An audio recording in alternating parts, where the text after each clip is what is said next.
بسم الله الرحمن الرحيم.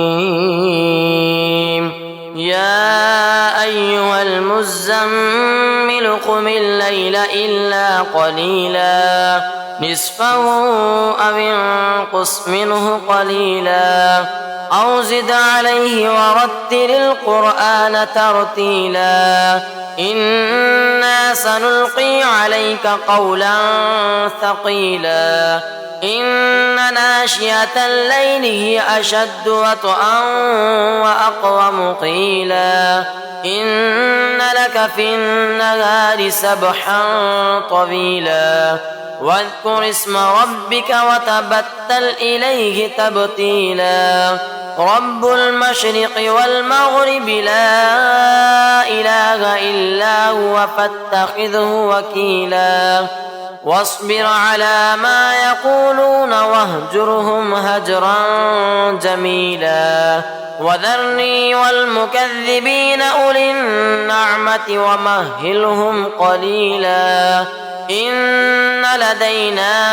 أنكالا وجحيما وطعاما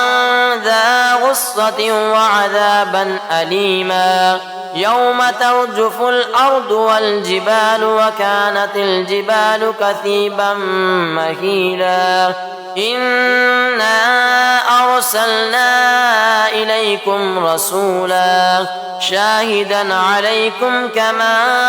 أرسلنا إلى فرعون رسولا فعصى فرعون الرسول فأخذناه أخذا وبيلا فكيف تتقون إن كفرتم يوما يجعل الولدان شيبا السماء منفطر به كان وعده مفعولا إن هذه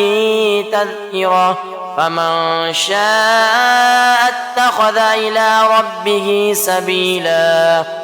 إن ربك يعلم أنك تقوم أدنى من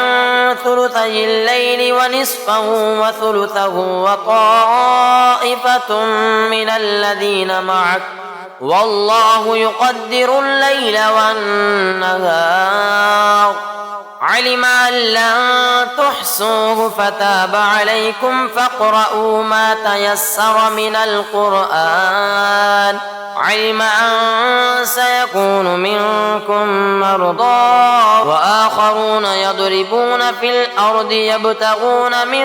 فضل الله وآخرون يقاتلون في سبيل الله فاقرؤوا ما تيسر منه وأقيموا الصلاة وآتوا الزكاة وأقرضوا الله قرضا حسنا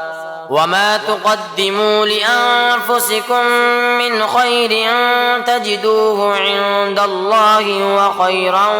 وأعظم أجرا واستغفروا الله إن الله غفور رحيم.